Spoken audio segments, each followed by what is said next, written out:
Past performance is no guarantee of future results. Content is offered for information purposes only. Unless stated otherwise, any and all individuals participating in the video are third parties that include both professional investors and individual investors who may not be licensed or certified by any institute or regulatory body. Unless stated otherwise, the views or opinions expressed may not reflect those of Seeking Alpha as a whole. The accuracy and completeness of content shared cannot be guaranteed.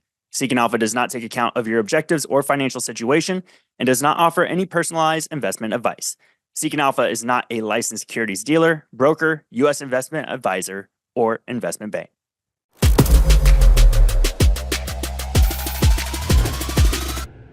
Hey everyone, Daniel Snyder. This is ETF Spotlight. Now, today's episode is a real pleasure. We're diving into everything gold, how to trade it, how to invest in it. And we're joined by none other than Rob Isbitts. He is known for Sungarden Investment Publishing. He runs an investing group service here on Seeking Alpha called Sungarden Yart Portfolio. So the man himself, Rob, how are you doing? All right. Oh, boy, nobody's ever referred to me that way before, but great to be here. And especially really thanks to you and Seeking Alpha for all that you're doing, not just to give a little more attention to what we folks do as investment group leaders and analysts, but the attention on ETFs. And frankly, you know, this platform is a joy to be a part of because so much of investment publishing has kind of gone the way of clickbait, and here we get to talk about real issues like today. Well, that's what I was thinking too. But in regards to gold, right? Gold, the market, the commodity that has had a complete ridiculous year almost. I was going through looking at the historical prices versus the S&P 500, and you have to go back to 10 years before the returns of the S&P 500 are actually outperforming the gold market now, which I just thought was incredible. So I was like, who do we talk to? Of course, we're pleasure to have you here on the program today. So Rob, first question I want to ask you is, after last year's remarkable run for gold, we're already seeing gold sort of take off here at the beginning of this year as well.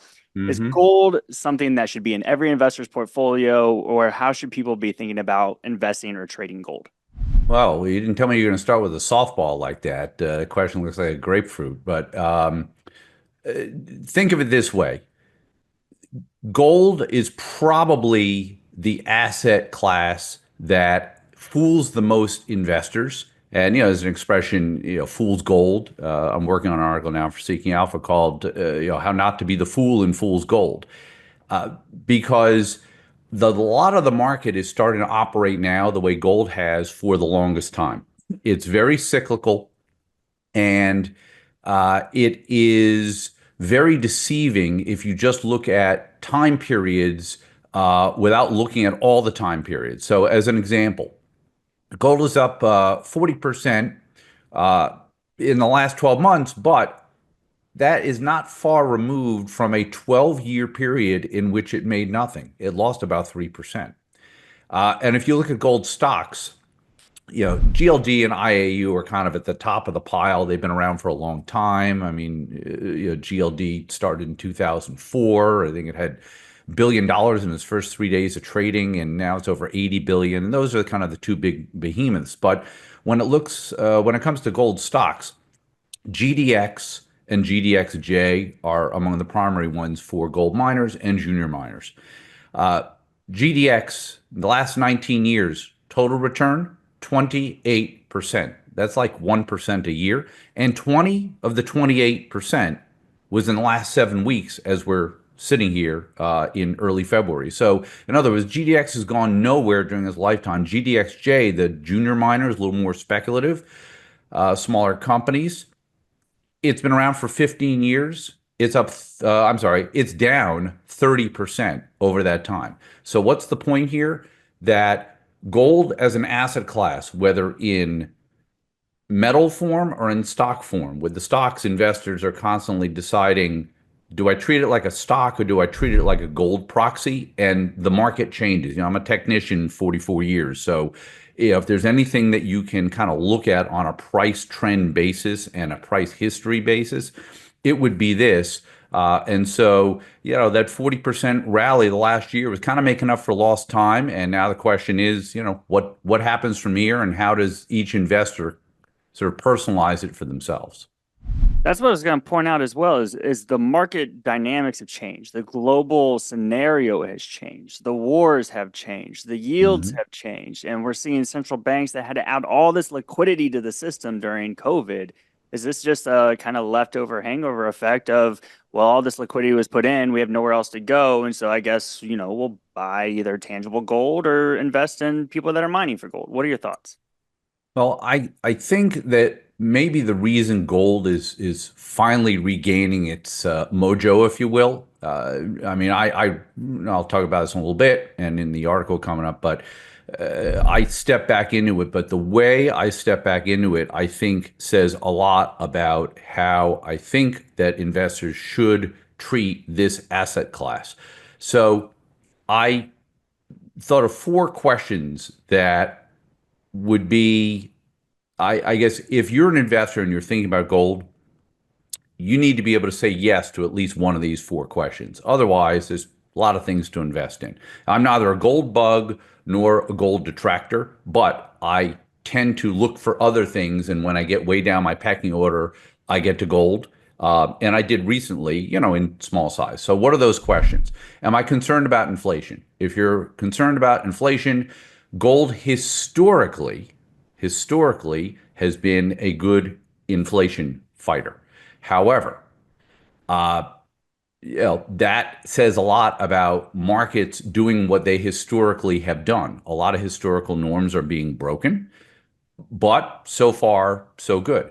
The second question would be, do I find the stock and bond markets relatively unattractive? Is it hard to find things to really sink my teeth into as an investor? I answer yes, and talk about it in a lot of my articles. It's not that I don't find things to buy. You just have to look a little bit harder. And a lot of things that we own now tend to be rentals, not owns. Gold has always been a rental, not owned to me, but I think the market environment we're in, it's a lot easier to make 10% in a month or two than it is to make 50% over a few years. Again, you're talking about gold being up 40% the last 12 months. And of course, I immediately countered with the fact that it's gone nowhere for many years at a time. The other two questions: do I think investing is more about sentiment and asset flows than it used to be? I'm a hard yes on that because I've been a technician since the 1980s. And I think that sentiment and things like that all have to do with it. And the last one is, am I concerned with the stability, or at least the perceived stability? Remember, markets go on perception as much as actual, right? That's why they say buy the rumor, sell the news. The old Wall Street expression. Uh, but look, a lot of debt accumulated around the world, especially in the U.S. I still remember the 2000 election when the biggest issue that we were debating was how we're going to spend the surplus that the U.S. had. Well, we're a little bit of a ways from that 25 years later.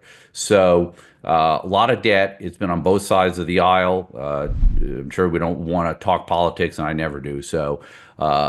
Look, we are where we are at, and I think that for all of those reasons in part, but at least I can say yes to just about all four of those. If you can even say yes to one, you maybe cozy up and say, oh, okay, wait a minute. Gold, it's not like stocks, it's not like bonds. Even the gold stocks tend to act, as I said before, sometimes more like gold, not like stocks. And of course, with crypto and Bitcoin and all that being in the mix now, they sometimes refer to it as digital gold, et cetera. Well, here we are back to the original gold, the one that's been around for centuries and has always been kind of a way that people exchange value before we had fiat currency. So I think it makes for an intriguing time right now. But anytime I enter gold, as I did recently, and certainly could talk about that, I do it with the best reward risk trade-off I can come up with, and it was a fairly unusual one this time around. Yeah, I want to unpack a lot of that, and specifically, we'll touch on the crypto side again later. And you had mentioned sentiment and the historical price returns have been really bad for gold over the long, long, long term. But I think I speak for a lot of traders and investors that are like, well, I only care about what's going on right now. I'm watching the momentum of gold prices. I'm seeing, it completely just continue to rise and go straight up into the right as if it has no like landing gear. It's not going to come down. Mhm. If somebody wanted to start today and say, I need to add some gold in my portfolio, whether it's, stocks or ETFs, because this is an ETF program, there's so many different areas that they could go and look at and invest in. What Mhm. would you kind of pinpoint as I would look into junior miners or the refiners or what side of gold Yeah. would you say this is where the most opportunity lies? Yeah, and I'm in sync with what you just said. I mean, to me, it's as much of a sort of trader tactical type position. So let's start with GLD. Tends to have a little more liquid options market. I do a lot of work in options. That's how I got into gold this time around. IAU still has a very liquid options market for most of us, but there are some subtle differences, and investors should always check that out. So it's GLD, IAU at the top, and then you have the miners, and then so you've got GDX and GDXJ. They're not the only ones, but they're the two kind of headliners. Where to start? Most liquidity, optionable, etc. And look, I mean, again, I go back to technicals. And I would give people kind of a friendly reminder. All right, so I'm with you, and what got my attention was that gold finally, not too long ago, I guess it's about a year ago, bust up through the 2000 level. It was around 1900 forever, or let's say no more than 1900 or about 1800. And here it is as we speak this day. It's at 2900 or a little bit above all-time high. Uh, so there's a few things going on there technically that I would see. First of all, it's finally broken out of a, if you want to call it a trading range. And I'm using GLD as the example because it tends to be close to about 1/10 the price of gold. It's a little bit below that. But it's been trading between 192 and 152, basically, or it did for the better part of 3.5, 4 years. And so I get the excitement, and that's exactly what plays into the how that I mentioned before. The idea of, hey, I'm going to buy gold and I'm going to hold it for years. I don't know if it's going to work out. I just know that I like to have a little bit more of a short attention span when it comes to this, and I don't want to put massive amounts of capital at risk. So, uh, because look, it has broken a new high ground. Okay, the problem again as a technician for so long, you get to literally what we call uncharted territory, and it's a little bit more difficult because you can't find familiar levels. But I will say this: there is a lot of asset flow into gold ETFs. It reminds me of some past episodes where it went kind of parabolic. But again, I think it's one of those things where the second you walk into the party, you want to just look around and make sure you know where the exit is. Yeah, well said. So, want to double down though, say GLD, right? Because you kept referencing that one. I believe it's 80 billion of assets under Yeah. management. The tracking area over the last 1, 3, 5 years has been north of 10%, though. Does that worry you at all and how you approach it? People always have the ability to take this, and gold obviously has the reputation. You see the commercials, not that I'm endorsing any of those, but the commercial, buy gold or how, store your gold, whatever. So it is one of those things. People don't normally think of that with like a stock certificate, but with gold, you can still do that. And so I think that there is a premium that one has to accept that you may get a little bit of drag because of that. And at the end of the day, again, if I'm more of a renter than an owner, a long-time owner of something like this, I kind of consider it a trade-off I'm willing to accept. At the end of the day, all I want to do is buy high and buy low and sell high, and again, find the best method with which to do that. And I think for a lot of the people that you're probably talking about, saying, "Hey, gold's flying," whatever. Okay, this isn't the first time where I bought into something after it's made a giant move. It's not my normal style. However, there are ways to own gold or any other asset by using the ETFs, if you will, as a base to buy call options, to do a variety of other types of option strategies. There's a couple others I would point out here because again, there's so many different rationales people have, or so many different outcomes. A couple that have come along more recently, GLDI is the symbol. Actually, that's one that's been around for a little while, but rights covered calls on gold. It's not very big, about 100 million in assets. GDXJ is part of the Yield Max series that I'm a big fan of. And have written a lot about. This one is just about to hit 50 million in AUM. It's on the gold miners, not on gold itself. And there are a set of ETFs where you can go 2 times north or 2 times south on gold. So everybody knows very quickly, GDX and GDXJ are kind of the underlyings, if you will. Double GDX is NUGT. Double down, bearish GDX is DUST, so nugget and dust. And then the two equivalents up, 2 times up and 2 times down for GDXJ or the junior miners is JNUG on the way up and JDST on the way down. So a lot of ways to do it. So I just want to loop back. So as you were talking, I was pulling up the top ETF screener here on Seeking Alpha, and I mean I'm looking down the line here between even the top 15, right? Out of these, you've got the iShares Global Gold Miners ETF, which is Ring. You got VanEck Junior Gold Miners ETF. You got the VanEck Gold Miners, iShares MSCI Global Silver and Metal Miners. I mean the list goes on. Where it seems like the gold sector is just on fire right now. So if you had to give one name for an ETF today, say to somebody that's like, I wanted to make sure I at least have 5% gold in my portfolio or something, Yep. which ETF is it? To me, it's IAU, and the expense ratio is a little bit lower, I believe, than GLD. But more importantly, if I think of it this way, there's a lot of things like this in investing. It's like if you're trying to play, let's call it the primary mega trend, okay, and people are getting excited about something like this, I think you want to minimize the possibility of future regret. And so I have been in the situation with all the zillions of investment mistakes I've made and survived. One of the classic ones is I bought gold stocks. The stock market ran into trouble.